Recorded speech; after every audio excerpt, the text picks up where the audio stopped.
ചെമ്പനീർ പൂവിൻ്റെ ഏറ്റവും പുതിയ വിശേഷങ്ങളിലോട്ട് എല്ലാവർക്കും സ്വാഗതം.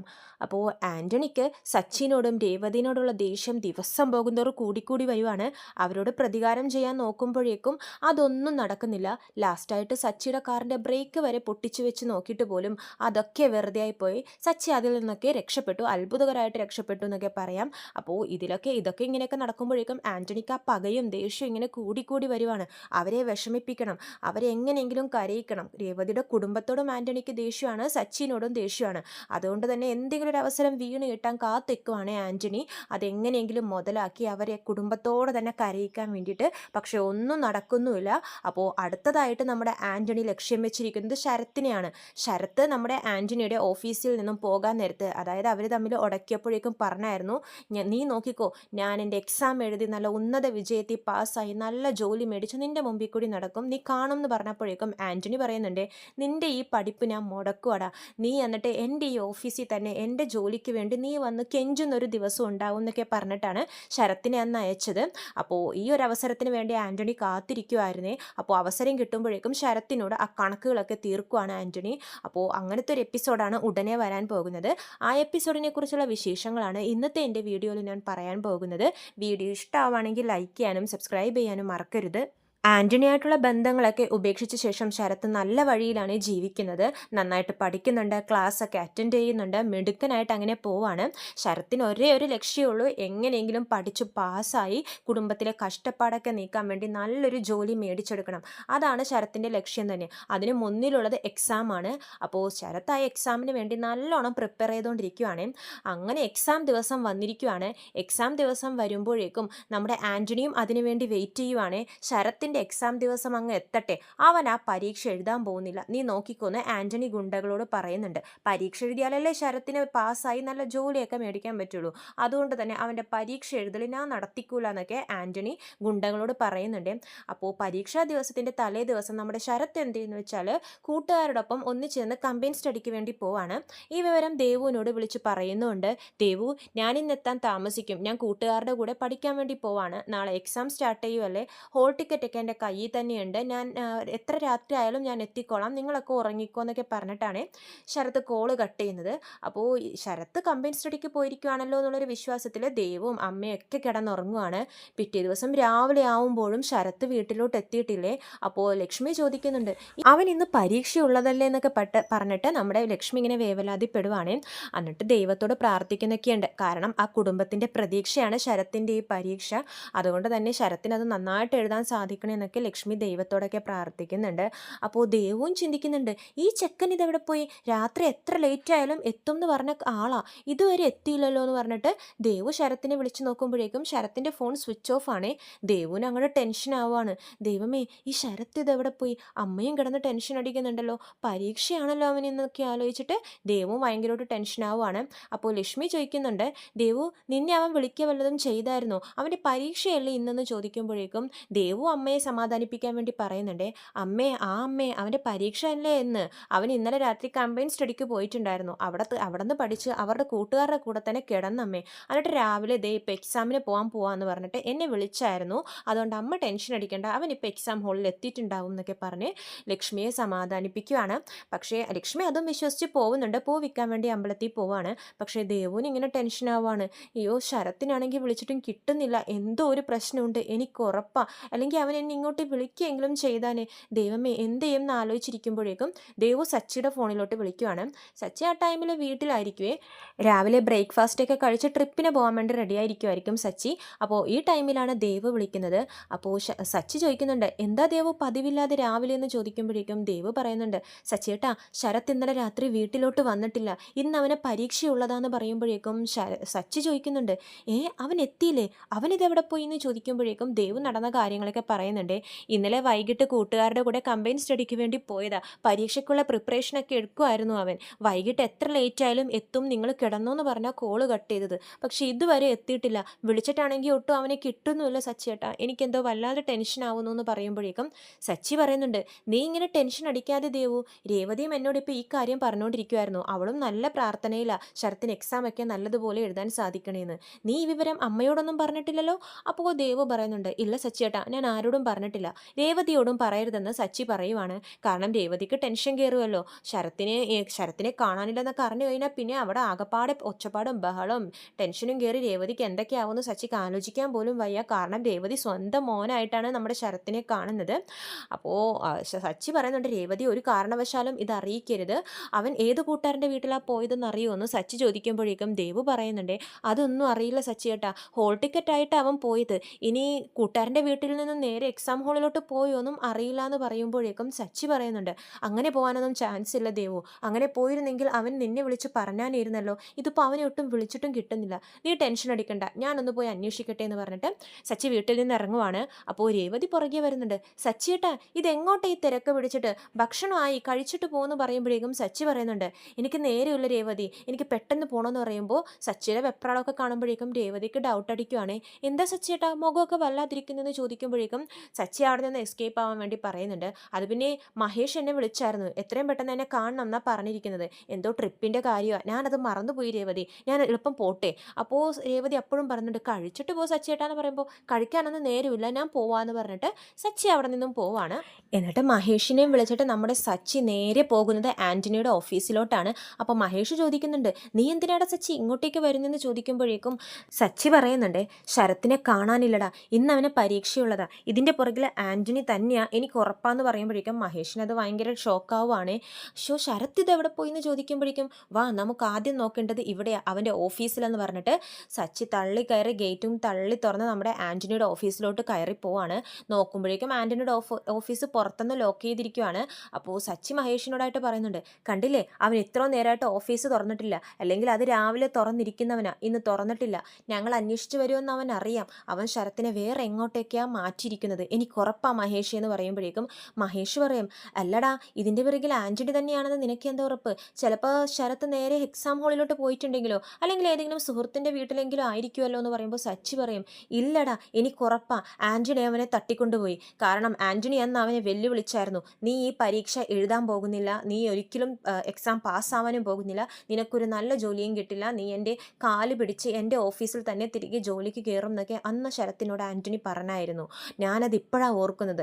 എക്സാം ദിവസം വന്നപ്പോഴെങ്കിലും ഞാൻ അതേക്കുറിച്ച് ചിന്തിക്കണമായിരുന്നു, ഒരു മുൻകരുതൽ എടുക്കണമായിരുന്നു. ഇത് എക്സാം മുടക്കാൻ വേണ്ടിയിട്ട് ആൻ്റണി മനഃപൂർവ്വം കരുതിക്കൂട്ടി തന്നെ അവനെ മാറ്റിയതാന്നൊക്കെ പറയുമ്പോഴേക്കും മഹേഷ് ചോദിക്കുന്നുണ്ട്, നമ്മൾ എന്ത് ചെയ്യും സച്ചി, എവിടെയൊന്ന് പോയി അന്വേഷിക്കും എന്ന് പറയുമ്പോഴേക്കും സച്ചി പറയുന്നുണ്ട്, വാ നമുക്കൊന്ന് വണ്ടി എടുത്തൊന്ന് കറങ്ങി നോക്കാം എന്ന് പറഞ്ഞിട്ട് രണ്ടുപേരും ഒരുപാട് സ്ഥലത്തിങ്ങനെ കറങ്ങുന്നുണ്ട്. അപ്പോൾ കറങ്ങി ഇങ്ങനെ വരുമ്പോഴേക്കും ഒരു റോഡ് സൈഡിൽ നമ്മുടെ ഒരു ഹോട്ടലിൻ്റെ ഫ്രണ്ടിലായിട്ട് ശരത്തിൻ്റെ ബൈക്ക് കിടക്കുന്നത് കാണുവാണ്. അപ്പോൾ സച്ചി പറയുന്നുണ്ട്, ദേട മഹേഷ് ശരത്തിൻ്റെ ബൈക്ക്, നീ അങ്ങോട്ടേക്ക് വണ്ടി ഒതുക്കിക്കെന്ന് പറഞ്ഞിട്ട് അവരവിടെ വണ്ടി നിർത്തുവാണ്. എന്നിട്ട് വണ്ടിയൊക്കെ നല്ലോണം ചെക്ക് ചെയ്യുന്നുണ്ട്. വണ്ടിക്ക് ഒരു കുഴപ്പമില്ല, വണ്ടി അങ്ങനെ ഇരിക്കുവാണ്. അപ്പോൾ മഹേഷ് പറയുന്നുണ്ട്, വണ്ടി എന്താടാ ഈ റോഡ് സൈഡിലിട്ടിട്ട് അവൻ ഇതെവിടെ പോയി എന്ന് പറയുമ്പോഴേക്കും സച്ചി പറയുന്നുണ്ട്, അതാ ഞാനും ആലോചിക്കുന്നത്, ഇവിടെ വെച്ച് അവൻ എന്തോ സംഭവിച്ചിട്ടുണ്ട്, നമുക്ക് നോക്കണം വാടാന്ന് പറഞ്ഞിട്ട് സച്ചി ചുറ്റിനും നോക്കുവാണ്. അപ്പോൾ ആ ഹോട്ടലിൽ ഒരു CCTV ക്യാമറ ഉണ്ടാവുകയെ സച്ചിയും മഹേഷും കൂടി നേരെ ആ ഹോട്ടലിൻ്റെ ഉള്ളിലോട്ട് കയറിയിട്ട് അവിടുത്തെ ഓണറിൻ്റെ അടുത്ത് ചോദിക്കുന്നുണ്ട്, സാർ ഇവിടെ CCTV വിഷ്വൽസ് ഇല്ലേ, ഞങ്ങൾക്ക് അതൊന്ന് പരിശോധിക്കണം എന്ന് പറയുമ്പോഴേക്കും അയാൾ ചോദിക്കുന്നുണ്ട്, ഓണർ നല്ല ദേഷ്യത്തിൽ തന്നെ ചോദിക്കുന്നുണ്ട്, നിങ്ങളാരാ ഇവിടെ കയറി വന്ന് CCTV ഫുട്ടേജ് ഒക്കെ ചെക്ക് ചെയ്യണം എന്ന് പറയാമെന്ന് ചോദിക്കുമ്പോഴേക്കും സച്ചി പറയുന്നുണ്ട്, സാർ എൻ്റെ അനിയനെ ഇന്നലെ തൊട്ട് കാണാനില്ല, അപ്പോൾ അവൻ്റെ ബൈക്ക് ഈ കടയുടെ ഫ്രണ്ടിൽ ഇരിപ്പുണ്ട്, ഇവിടെ വെച്ച് അവൻ എന്തോ സംഭവിച്ചിട്ടുണ്ട്, ആ ക്യാമറ പരിശോധിച്ചാൽ അറിയാൻ പറ്റും സാർ, പ്ലീസ് അതൊന്ന് ചെക്ക് ചെയ്യണം എന്ന് പറയുമ്പോഴേക്കും ഓണർ വീണ്ടും പറയുന്നുണ്ട്, നിങ്ങളുടെ അനിയനെ കാണാനില്ലെങ്കിൽ നിങ്ങൾ പോലീസ് സ്റ്റേഷനിൽ പോയി കംപ്ലയിൻറ്റ് കൊടുക്കണം, പോലീസ് വന്ന് ചോദിച്ചാൽ മാത്രമേ ഞങ്ങൾ ഇങ്ങനെ ഫോട്ടേജ് ഒക്കെ കൊടുക്കാറുള്ളൂ എന്ന് പറയുമ്പോഴേക്കും സച്ചി പറയും, അതിനൊന്നും നേരമില്ല സാർ, ഇന്ന് അവൻ്റെ പരീക്ഷയാണ്, അവൻ എത്രയും പെട്ടെന്ന് എനിക്ക് കണ്ടെത്തണം, എക്സാം ഹാളിൽ എത്തിക്കണം, അതുകൊണ്ടാണെന്നൊക്കെ പറയുമ്പോഴേക്കും ഓണർ സമ്മതിക്കുന്നില്ലേ, ഞാൻ എങ്ങനെ നിങ്ങളെ വിശ്വസിക്കും, നിങ്ങൾ വേറെ എന്തെങ്കിലും ആവശ്യത്തിനാണ് ഈ ഫൂട്ടേജ് ചോദിക്കുന്നതെങ്കിലോ, അങ്ങനെ ഒരാൾ പെട്ടെന്ന് കയറി വന്ന് ഫൂട്ടേജ് ചോദിച്ചാൽ കൊടുക്കാനൊന്നും പാടില്ല, നിങ്ങൾ നിയമപരമായിട്ട് മുന്നോട്ട് പോകും, നിങ്ങൾ സ്റ്റേഷനിൽ പോയി പോലീസിനെയും കൂട്ടി വാ, അപ്പോൾ ഞാൻ ഫൂട്ടേജ് തരാമെന്ന് പറഞ്ഞിട്ട് സച്ചിയെയും മഹേഷിനെയും ഹോട്ടലിൽ നിന്നും പറഞ്ഞു വിടുവാണ്. അപ്പോൾ ഭയങ്കര നിരാശയിൽ ഇവർ ഹോട്ടലിൽ നിന്നും പുറത്തിറങ്ങുമ്പോഴേക്കും നമ്മുടെ രേവതി കൊടുക്കാൻ വേണ്ടി ഇങ്ങനെ വരുവാണ്. ശരത്തിൻ്റെ ബൈക്ക് രേവതി ശ്രദ്ധിച്ചിട്ടില്ലേ, സച്ചിയും മഹേഷും ഈ ഹോട്ടലിൻ്റെ ഫ്രണ്ടിൽ നിൽക്കുമ്പോഴേക്കും രേവതി ചോദിക്കുന്നുണ്ട്, അല്ല സച്ചേട്ടാ എന്താ ഇവിടെ മഹേഷിൻ്റെ കൂടെ എന്തോ ഒരു അത്യാവശ്യ കാര്യത്തിന് പോകാനുണ്ടെന്ന് പറഞ്ഞിട്ട് ഈ ഹോട്ടലിലോട്ടാണോ മഹേഷായിട്ട് വന്നതെന്ന് ചോദിക്കുമ്പോഴേക്കും സച്ചി രേവതി ഒന്നും അറിയിക്കാതിരിക്കാൻ നോക്കുന്നുണ്ട്. അതേ രേവതി, മഹേഷിന് ഈ ഹോട്ടലിൽ വരേണ്ട ഒരു ആവശ്യം ഉണ്ടായിരുന്നു, നീ എന്താ ഇവിടെ എന്ന് ചോദിക്കുമ്പോഴേക്കും രേവതി പറയുന്നുണ്ട്, ഈ ഹോട്ടലിൽ ഞാനാ സച്ചിയേട്ടാ ദിവസവും പൂ കൊടുക്കുന്നത്, അത് കൊടുക്കാൻ വേണ്ടി വന്നതാന്നൊക്കെ പറഞ്ഞിട്ട് രേവതി അകത്തോട്ട് കയറാൻ പോകുമ്പോഴേക്കും പെട്ടെന്ന് ശരത്തിൻ്റെ വണ്ടി കാണുവാണേ. അയ്യോ, ഇത് നമ്മുടെ ശരത്തിൻ്റെ വണ്ടിയല്ലേ, ഇതെന്താ ഇവിടെ കിടക്കുന്നേ, അവൻ ഈ ഹോട്ടലിലുണ്ടോ, ഫുഡ് കഴിക്കാൻ വേണ്ടി വന്നതാണോ സച്ചിയേട്ടാന്ന് ചോദിക്കുമ്പോഴേക്കും സച്ചി ഒന്നും മിണ്ടാതെ ഇങ്ങനെ നിൽക്കുവാണേ. അപ്പോൾ രേവതിക്ക് ആ മുഖഭാവം കാണുമ്പോൾ തന്നെ ഏകദേശം കാര്യങ്ങളൊക്കെ മനസ്സിലാവുന്നുണ്ട്. എന്താ സച്ചിയേട്ടാ മുഖമൊക്കെ വല്ലാതിരിക്കുന്നേ, എന്താ അവൻ ഇവിടെ ഇല്ലേ എന്ന് ചോദിക്കുമ്പോഴേക്കും സച്ചി ഒന്നും മിണ്ടുന്നില്ല. അവന് പരീക്ഷയുള്ളതാ, അവൻ ഇതിൻ്റെ ഉള്ളിൽ എന്തെടുക്കുവാ, ഞാൻ പോയി വിളിച്ചോണ്ട് വരാമെന്ന് പറയുമ്പോഴേക്കും സച്ചി പറയുന്നുണ്ട്, രേവതി ഞാൻ പറയുന്നത് നീ സമാധാനത്തോടെ കേൾക്കണം എന്ന് പറയുമ്പോഴേക്കും രേവതി ചോദിക്കും, എന്താ സച്ചേട്ടാ, എന്താ ഇങ്ങനെയൊക്കെ പറയുന്നതെന്ന് ചോദിക്കുമ്പോഴേക്കും സച്ചി പറയുവാണ്, നടന്ന സംഭവങ്ങളൊക്കെ പറയുവാണ്. ശരത്തിനെ ഇന്നലെ രാത്രി തൊട്ട് കാണാനില്ല, ദേവുവാണ് എന്നെ വിളിച്ച് വിവരം പറഞ്ഞെന്ന് പറയുമ്പോഴേക്കും രേവതി പറയുന്നുണ്ട്, കാണാനില്ലെന്നോ, എവിടെ പോയി അവൻ എന്ന് ചോദിക്കുമ്പോഴേക്കും സച്ചി പറയുന്നുണ്ട്, കാണാനില്ലെന്നല്ല രേവതി, തട്ടിക്കൊണ്ടുപോയി, ആ ആൻ്റണിയാ ഇതിൻ്റെ പിറകിലെന്ന് പറയുമ്പോഴേക്കും രേവതിക്ക് ഭയങ്കര ഷോക്കാവുകയാണ്, ദേഷ്യം വരുന്നുണ്ട്. ആൻ്റണിയോ, അവനെന്തിനാ ശരത്തിനെ തട്ടിക്കൊണ്ടുപോകുന്നതെന്ന് പറയുമ്പോഴേക്കും സച്ചി പറയുന്നുണ്ട്, അവനെ കൊണ്ട് ഈ എക്സാം എഴുതിപ്പിക്കില്ല എന്ന് ആൻ്റണി അന്ന് പറഞ്ഞായിരുന്നു, ഞാനത് ഓർത്തില്ല രേവതി, എക്സാം എഴുതിപ്പിക്കാതിരിക്കാൻ വേണ്ടിയിട്ടാണ് അവൻ ഈ പണി കാണിച്ചിരിക്കുന്നത്, ശരത്തിനെ തട്ടിക്കൊണ്ടുപോയി ഇതെന്ന് പറയുമ്പോഴേക്കും രേവതി കരയുവാണ്. സച്ചിയേട്ടാ, അവൻ പരീക്ഷ എഴുതണം സച്ചിയേട്ടാ, ഇത് എഴുതിയില്ലെങ്കിൽ അവൻ്റെ ഇത്ര നാളത്തെ കഷ്ടപ്പാടൊക്കെ വെറുതെ ആവും, ഞങ്ങളുടെ സ്വപ്നങ്ങളൊക്കെ തകരും സച്ചിയേട്ടാ, അവൻ എങ്ങനെയെങ്കിലും കണ്ടുപിടിക്കണം എന്ന് പറയുമ്പോഴേക്കും സച്ചി പറയുന്നുണ്ട്, ഞങ്ങൾ അന്വേഷിച്ചു രേവതി, പക്ഷെ എവിടെയാണെന്ന് ഒരു പിടുത്തവും ഇല്ല, അവൻ്റെ വണ്ടി ഇവിടെ കിടപ്പുണ്ട്, ഇവിടെ CCTV ഉണ്ട്, ഞങ്ങൾ അകത്ത് പോയി ഫുട്ടേജ് ചോദിച്ചിട്ട് ആ ഓണർ തരുന്നില്ല എന്ന് പറയുമ്പോഴേക്കും രേവതി കരഞ്ഞുകൊണ്ട് പറയുന്നുണ്ട്, സച്ചിയേട്ടാ ഈ ഓണറിനെ എനിക്കറിയാം, എനിക്ക് പരിചയമുണ്ട്, ഞാനൊന്ന് സംസാരിച്ച് നോക്കാം, വാ നമുക്ക് എത്രയും പെട്ടെന്ന് ശരത്തിനെ കണ്ടുപിടിക്കണം, അവൻ എക്സാം എഴുതണം സച്ചിയേട്ടാന്ന് പറഞ്ഞിട്ട് ഇവർ 3 പേരും കൂടി ഹോട്ടലിൻ്റെ അകത്തോട്ട് കയറിപ്പോയിട്ട് ഓണറിനെ കാണുവാണ്. അപ്പോൾ ഓണർ രേവതിയെ കാണുമ്പോൾ തന്നെ, ഹാ രേവതി പൂ കൊണ്ടുവന്നോ, ദാ അവിടെ ഏൽപ്പിച്ചേക്കെന്ന് പറയുന്നുണ്ട്. കൂടെ സച്ചിയെ മഹേഷിനെയും കൂടി കാണുമ്പോഴേക്കും, നിങ്ങൾ ഇതുവരെ പോയില്ലേ, നിങ്ങൾ എന്താ പോവാത്തത്, നിങ്ങളോട് ഞാൻ പോകാൻ പറഞ്ഞതല്ലേ എന്ന് പറയുമ്പോഴേക്കും രേവതി പറയുന്നുണ്ട്, സാർ പുറത്താക്കല്ലേ സാർ, ഇതെൻ്റെ ഭർത്താവാണെന്ന് പറഞ്ഞ് സച്ചിയെ കാണിച്ചു കൊടുക്കുന്നുണ്ട്. അപ്പോൾ ഓണർ പറയുന്നുണ്ട്, ഓഹോ രേവതിയുടെ ഭർത്താവായിരുന്നോ ഇത്, ഏതോ ഒരു പയ്യനെ കാണാനില്ല, ഇവിടുത്തെ CCTV ഫുട്ടേജ് ചെക്ക് ചെയ്യണം എന്നൊക്കെ പറഞ്ഞ് വന്നായിരുന്നു എന്ന് പറയുമ്പോഴേക്കും രേവതി പറയുന്നുണ്ട്, സാർ ആ കാണാതായത് എൻ്റെ അനിയനാ, അവനിന്ന് എക്സാം ഉള്ളതാ സാർ, അത് എഴുതണം, അത് എഴുതാൻ സാധിച്ചില്ലെങ്കിൽ അവൻ്റെ ജീവിതം തന്നെ പോവും സാർ, പ്ലീസ് എനിക്ക് ആ ഫുട്ടേജ് ഒന്ന് ചെക്ക് ചെയ്ത് തരണം എന്ന് പറയുമ്പോഴേക്കും ഓണർ പറയുന്നുണ്ട്, ഓ രേവതിയുടെ അനിയനായിരുന്നോ കാണാതായത്, രേവതിക്ക് വേണ്ടിയാണെങ്കിൽ ഫുട്ടേജ് ചെക്ക് ചെയ്യാം, ഏതോ ഒരാൾ കയറി വന്ന് പരിചയമില്ലാത്ത ഒരാൾ ചോദിച്ചു കഴിഞ്ഞാൽ നമുക്ക് അങ്ങനെ കൊടുക്കാനൊന്നും പറ്റില്ലല്ലോ രേവതി, രേവതി എനിക്കറിയാവുന്നതല്ലേ, വാ നമുക്ക് ആ CCTV ഫുട്ടേജ് ചെക്ക് ചെയ്യാം എന്ന് പറഞ്ഞിട്ട് ഒരാളെ ഏൽപ്പിക്കുവാണ് ഓണർ. എന്നിട്ട് അയാളുടെ കൂടെ പോയി ആ ഫുട്ടേജൊക്കെ ചെക്ക് ചെയ്യാൻ പറയുന്നുണ്ട് ഇവരുടെ 3 പേരോടും കൂടി. അങ്ങനെ ഫുട്ടേജ് ചെക്ക് ചെയ്യാൻ പോകുമ്പോഴേക്കും ടൈം ചോദിക്കുന്നുണ്ട്, മിസ്സായ ടൈം ചോദിക്കുമ്പോഴേക്കും സച്ചി വൈകുന്നേര സമയമാണെന്ന് പറയുവാണ്. അങ്ങനെ വൈകുന്നേരത്തെ ഫുട്ടേജൊക്കെ ചെക്ക് ചെയ്യുന്ന ടൈമിൽ നമ്മുടെ ശരത്ത് ഈ ഹോട്ടലിന് മുമ്പിൽ ബൈക്ക് നിർത്തിയിട്ടിട്ട് ഫോണിൽ എന്തോ നോക്കുമായിരിക്കുവേ. ഈ ടൈമിൽ തന്നെ ശരത്തിൻ്റെ അടുത്ത് ഒരു വാൻ സ്പീഡിൽ വന്ന് നിർത്തുവാണ്. അതിൽ നിന്ന് നമ്മുടെ ആൻ്റണി ഇറങ്ങുന്നതൊക്കെ കാണിക്കുന്നുണ്ട്. അത് കാണുമ്പോഴേക്കും രേവതി പറയുന്നുണ്ട്, സച്ചിയേട്ടൻ പറഞ്ഞത് ശരിയാ, ദേ ആൻ്റണി ശരത്തിൻ്റെ അടുത്തോട്ട് ചെല്ലുന്നു എന്നൊക്കെ പറഞ്ഞ് ബഹളം വെക്കുവാണ് രേവതി. അപ്പോൾ സച്ചി പറയും, നീ ഒന്ന് സമാധാനപ്പെട് രേവതി, നമുക്ക് നോക്കാം എന്ന് പറയുമ്പോഴേക്കും അവിടെ വെച്ച് ആൻ്റണിയും ശരത്തും തമ്മിൽ ചെറിയ പ്രശ്നങ്ങളൊക്കെ ഉണ്ടാവുന്നുണ്ട്. ആൻ്റണി വലിച്ച് നിർബന്ധിച്ച് ശരത്തിനെയും വലിച്ച് വാനിലോട്ട് തള്ളിക്കയറ്റുവാണ്. അപ്പോൾ മഹേഷ് പറയുന്നുണ്ട്, നോക്കടാ അവൻ പോകാൻ താല്പര്യമില്ല, പക്ഷെ വലിച്ചു കയറ്റുക അവന് വാനിലോട്ട്, ഇത് നീ പറഞ്ഞതുപോലെ തന്നെ മനഃപൂർവ്വം ചെയ്തതാ സച്ചി, അവൻ്റെ പരീക്ഷ എഴുതിപ്പിക്കാതിരിക്കുക എന്നൊക്കെ പറയുമ്പോഴേക്കും സച്ചി പറയുന്നുണ്ട്, സച്ചി ആ വീഡിയോ ഫോണിൽ ഇങ്ങനെ ഷൂട്ട് ചെയ്യുവാണ്.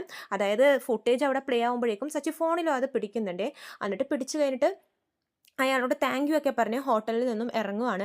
അപ്പോൾ രേവതി പറയുന്നുണ്ട്, സച്ചേട്ടാ നമ്മളിനി എന്ത് ചെയ്യും, എക്സാം തുടങ്ങാൻ ഇനി കുറച്ച് മണിക്കൂർ മാത്രമേ ഉള്ളൂ, അവൻ ആ എക്സാം എഴുതിയില്ലെങ്കിൽ അവൻ്റെ ജീവിതം തന്നെ പോവും, നമുക്ക് സ്റ്റേഷനിൽ പോയൊരു കംപ്ലയിൻറ്റ് കൊടുത്താലോ എന്ന് ചോദിക്കുമ്പോഴേക്കും സച്ചി പറയുന്നുണ്ട്, ഹേയ് സ്റ്റേഷനിൽ പോയി കംപ്ലയിൻറ്റ് കൊടുത്തു കഴിഞ്ഞാൽ ഒരുപാട് നേരം പിടിക്കും, സമയം പോകും രേവതി, അവിടെ ഒരുപാട് പ്രൊസീജിയേഴ്സ് ഒക്കെ ഉണ്ട്, ഇനി 1 മണിക്കൂർ നേരമല്ലേ ഉള്ളൂ, നമുക്ക് ആ സമയത്തിനുള്ളിൽ ശരത്തിനെ കണ്ടുപിടിക്കണം എന്നൊക്കെ പറയുവാണ്.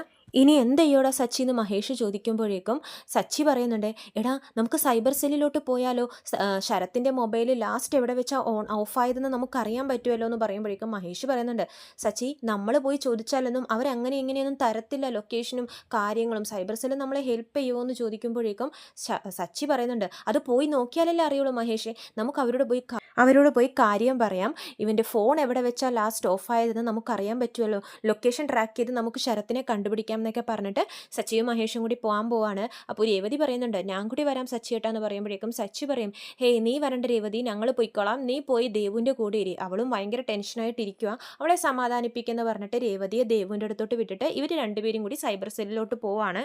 പിന്നെ കാണിക്കുന്നത് ദേവുവിനെയാണ്. ദേവു അവിടെ ഇങ്ങനെ ടെൻഷൻ അടിച്ചുകൊണ്ടിരിക്കുവാണ്. ശരത്തിന്റെ എക്സാം സമയം ആയിക്കൊണ്ടിരിക്കുവാണല്ലോ. അവനെപ്പറ്റി ഒരു വിവരവുമില്ല. സച്ചേട്ടൻ അവനെ കണ്ടുപിടിച്ചിട്ടുണ്ടാവുമോ? എനിക്ക് ടെൻഷൻ ആവുന്നു എന്നൊക്കെ പറഞ്ഞ് ഭയങ്കര ടെൻഷൻ അടിച്ചിരിക്കുവാണ്. എന്നിട്ട് ഓർക്കുന്നുണ്ട്, അരുണേട്ടനെ വിളിച്ച് കാര്യം പറഞ്ഞാലോ, ചിലപ്പോൾ എന്നെ സഹായിക്കാൻ പറ്റും എന്നൊക്കെ പറഞ്ഞിട്ട് ദേവു ഫോൺ എടുത്ത് അരുണിനെ വിളിക്കുവാണ്. അരുണപ്പോൾ എന്താ ദേവു എന്ന് ചോദിക്കുമ്പോഴേക്കും ദേവു ഉള്ള കാര്യം പറയുവാണ്. അരുണേട്ടാ, എനിക്ക് ടെൻഷനായിട്ടും പാടില്ല. എൻ്റെ അനിയനെ ഇന്നലെ രാത്രി തൊട്ട് കാണാനില്ല. അവനിന്ന് എക്സാം ആണ്. അവൻ എവിടെ പോയി എന്നൊരു വിവരവും ഇല്ല എന്ന് പറയുമ്പോഴേക്കും അരുൺ പറയുന്നുണ്ട്, നീ എന്തിനാ ടെൻഷൻ അടിക്കുന്ന ദേവു? അവൻ ഏതെങ്കിലും ഫ്രണ്ട്സിൻ്റെ വീട്ടിലുണ്ടാവും, അല്ലെങ്കിൽ നേരെ എക്സാം ഹാളിലോട്ട് പോയിട്ടുണ്ടാവും എന്ന് പറയുമ്പോഴേക്കും ദേവു പറയുന്നുണ്ട്, അവൻ്റെ 2-3 ഫ്രണ്ട്സിനെ ഞാനിപ്പോൾ വിളിച്ചായിരുന്നു. അവൻ കോളേജിലൊന്നും എത്തിയിട്ടില്ല. അവൻ്റെ ഫോണിൽ വിളിച്ചിട്ട് കിട്ടുന്നുമില്ല. ഇന്നലെ രാത്രി കമ്പൈൻ സ്റ്റഡിക്ക് വേണ്ടി പോയതാ. പിന്നെ അവൻ ഇങ്ങോട്ട് എത്തിയിട്ടില്ല. രാവിലെ ഇവിടെ വന്നിട്ടേ പോകുള്ളൂ എന്നൊക്കെ പറഞ്ഞത് അരുണേട്ടാ. എനിക്ക് പേടിയാവുന്നു എന്ന് പറയുമ്പോഴേക്കും അരുൺ പറയുന്നുണ്ട്, നീ ഇങ്ങനെ ടെൻഷൻ അടിക്കല്ലേ ദേവു, നമുക്ക് അവനെ കണ്ടുപിടിക്കാം. അവന് ആർക്കെങ്കിലും അവനോട് ദേഷ്യമുണ്ടോ പ്രത്യേകിച്ചെന്ന് ചോദിക്കുമ്പോഴേക്കും ദേവു പറയുന്നുണ്ട്, അവനങ്ങനെ പ്രത്യേകിച്ച് ശത്രുക്കളാരുമില്ല. പിന്നെ ആൻ്റണി എന്ന് പറഞ്ഞൊരു ഗുണ്ടയുണ്ട്. ഒരിടക്ക് ഇവർ തമ്മിൽ സുഹൃത്തുക്കളായിരുന്നു. പിന്നെ ആ ബന്ധം പോയപ്പോഴേക്കും, അതായത് എൻ്റെ അനിയൻ അവനായിട്ട് മിണ്ടാതൊക്കെ ആയി. അപ്പോഴേക്കും ആൻ്റണിക്ക് ഇവനോടുള്ള ദേഷ്യം ഭയങ്കര കൂടുതലായിരുന്നു. ഇനി ആൻ്റണി എന്തെങ്കിലും ചെയ്തിട്ടുണ്ടാവോ എന്നൊരു പേടിയുണ്ടെന്ന് പറയുമ്പോഴേക്കും അരുൺ ഒന്നും മിണ്ടാണ്ട് ഇങ്ങനെ കേട്ടുകൊണ്ടിരിക്കുവാണേ. നീ ഏതായാലും ടെൻഷൻ അടിക്കണ്ട, ആ ശരത്തിൻ്റെ ഫോൺ നമ്പർ എനിക്ക് അയച്ചതാന്ന് പറയുമ്പോഴേക്കും ദേവു പറയുന്നുണ്ട്, ഞാൻ അയച്ചു തരാമെന്ന് പറയുവാണേ. അവൻ്റെ ഫോൺ നമ്പർ വെച്ച് ഞാൻ സൈബർ സെല്ലിലൊന്ന് ട്രാക്ക് ചെയ്ത് നോക്കട്ടെ, എവിടെയാ ലാസ്റ്റ് ഉണ്ടായെന്നൊക്കെ നമുക്കറിയാലോ, ലൊക്കേഷൻ വെച്ച് കണ്ടുപിടിക്കാം, നീ ഇങ്ങനെ ടെൻഷൻ അടിക്കല്ലേ എന്ന് പറയുമ്പോഴേക്കും ദേവു പറയുന്നുണ്ട്, ഞങ്ങളുടെ കുടുംബത്തിൻ്റെ സ്വപ്നം അരുണേട്ട, അവൻ പഠിച്ചൊരു നല്ല ജോലി മേടിക്കണം എന്നൊക്കെ എൻ്റെ അമ്മയുടെ ഏറ്റവും വലിയ ആഗ്രഹം.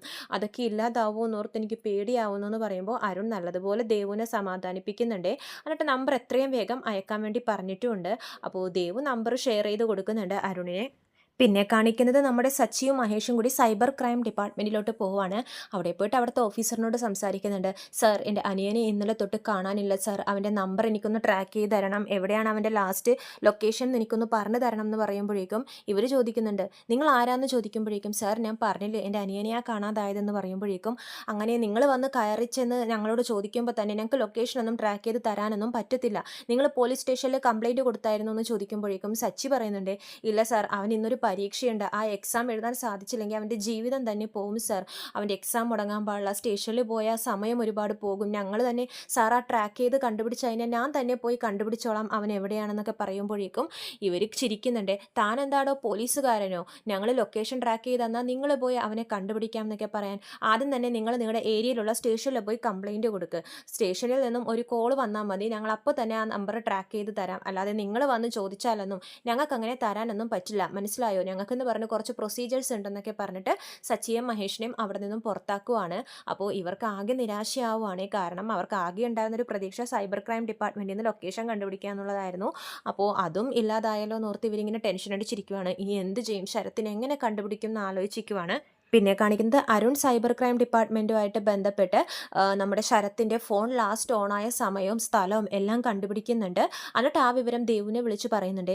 ദേവു, ഞാൻ സൈബർ ക്രൈമിൽ നിൻ്റെ അനിയൻ്റെ നമ്പർ കൊടുത്ത് ട്രാക്ക് ചെയ്തായിരുന്നു, നിൻ്റെ അനിയൻ്റെ മൊബൈൽ ലാസ്റ്റ് ഓൺ ആയിരുന്നതെന്ന് പറഞ്ഞിട്ട് ഒരു ലൊക്കേഷൻ പറയുന്നുണ്ട്, ഞാനിപ്പോൾ അവിടെ പോയി ചെക്ക് ചെയ്യാം, നിൻ്റെ അനിയനെ ഞാൻ എത്രയും വേഗം കണ്ടുപിടിക്കാമെന്ന് അറിയുമ്പോഴേക്കും ദേവു പറയുന്നുണ്ട്, അരുണേട്ടാ വേണ്ട, ആ ലൊക്കേഷൻ എനിക്ക് പറഞ്ഞു തന്നാൽ മാത്രം മതി, ഞാൻ എൻ്റെ ചേട്ടനോട് പറഞ്ഞിട്ടുണ്ട്, ചേട്ടൻ ശരത്തിനെ അന്വേഷിച്ച് നടക്കുക, ആ ലൊക്കേഷൻ ഞാൻ എൻ്റെ ചേട്ടനെ ഷെയർ ചെയ്ത് കൊടുത്തു കഴിഞ്ഞാൽ ചേട്ടൻ കണ്ടുപിടിച്ചോളും, അരുണേട്ടൻ എനിക്ക് ആ ലൊക്കേഷൻ ഒന്ന് ഷെയർ ചെയ്ത് തന്നാൽ മാത്രം മതി എന്ന് പറയുമ്പോൾ അരുൺ പറയുന്നുണ്ട്, ലൊക്കേഷനൊക്കെ ഞാൻ ഷെയർ ചെയ്ത് തരാം, ഞാൻ പോയി അന്വേഷിക്കാം ദേവു എന്ന് പറയുമ്പോഴേക്കും ദേവു പറയുന്നുണ്ട്, ഇല്ല അരുണേട്ട, ഞാൻ എന്തെങ്കിലും ആവശ്യമുണ്ടെങ്കിൽ വിളിച്ചോളാം, അരുണേട്ടൻ വിഷമിക്കേണ്ട എന്ന് പറയുവാണ്.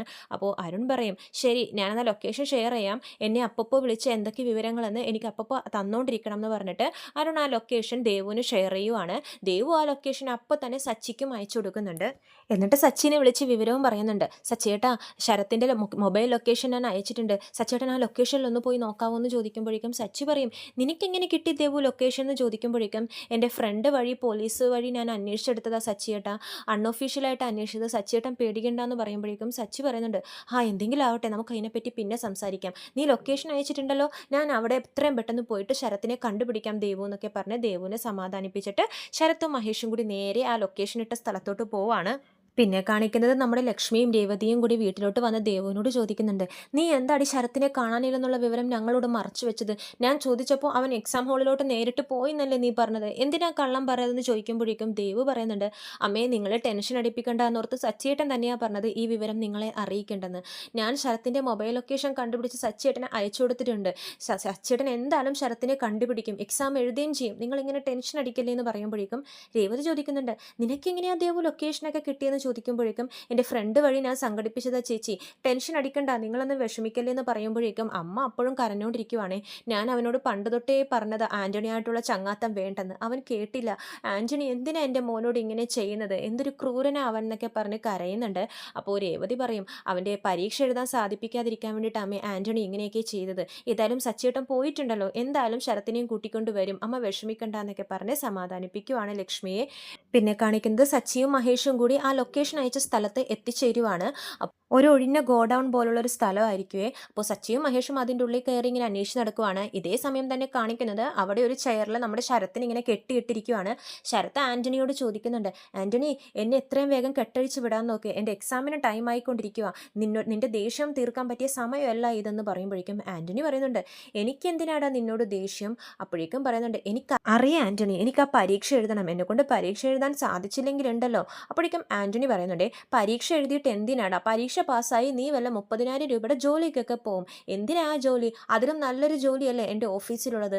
ആ കിട്ടുന്ന സാലറിനേളും ഇരട്ടി പൈസ ഞാൻ തരാം. 60,000 രൂപ വെച്ച് ഞാൻ നിനക്ക് തരാടാ മാസം. നീ എൻ്റെ കൂടെ വാ" എന്നൊക്കെ പറയുന്നുണ്ട് ആൻ്റണി.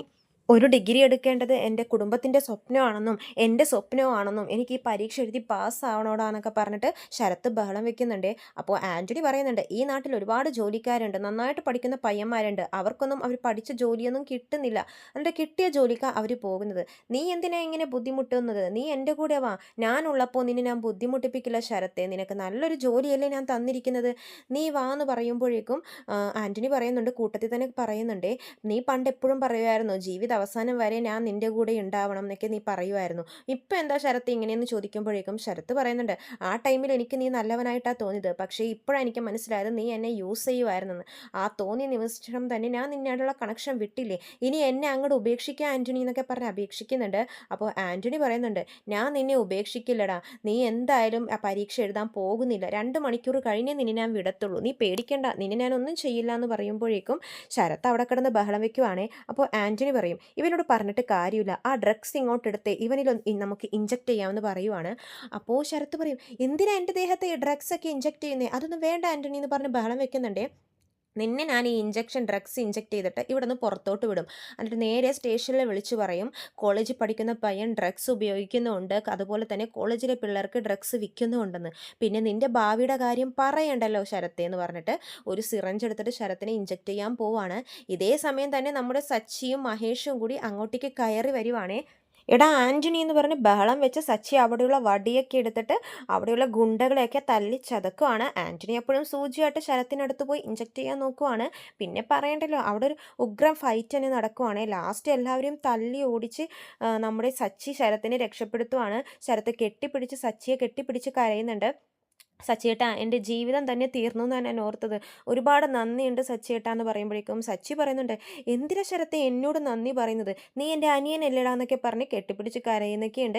"എത്രയും വേഗം നീ പോയി പരീക്ഷ എഴുതണം. ഒന്ന് നല്ലോണം മുഖം കഴുകി, നീ ഇനി സമയമില്ല, എളുപ്പം പോകുമെന്ന്" പറഞ്ഞിട്ട് സച്ചി ശരത്തിനെ വിടുവാണ്. ഈ സന്തോഷ വിവരം വീട്ടിലും വിളിച്ച് പറയുന്നുണ്ട്. അപ്പോഴേക്കും ദേവുവിനും അമ്മയ്ക്കും ലക്ഷ്മിക്കും ഒക്കെ സന്തോഷമാവുകയാണേ. അങ്ങനെ ഇതൊക്കെയാണ് ചെമ്പനീർ പൂവിൻ്റെ ഏറ്റവും പുതിയ വിശേഷങ്ങൾ. ആൻ്റണിയുടെ അടുത്ത പ്ലാനും ഇതോടുകൂടി പൊളിഞ്ഞിരിക്കുവാണ്. എന്നാലും ആൻ്റണി പുതിയ പ്ലാനുമായിട്ട് വരും, സച്ചിയെയും രേവതിയെയും കുടുംബത്തെയും ഒക്കെ വിഷമിപ്പിക്കാൻ വേണ്ടിയിട്ട്. അപ്പോൾ അതെന്താണെന്ന് ഞാൻ എൻ്റെ ഇനി വരുന്ന വീഡിയോയിലൊക്കെ പറയുന്നതാണ്. ഈ വീഡിയോ ഇഷ്ടമായെങ്കിൽ ലൈക്ക് ചെയ്യാനും സബ്സ്ക്രൈബ് ചെയ്യാനും മറക്കരുത്. എല്ലാവർക്കും നന്ദി.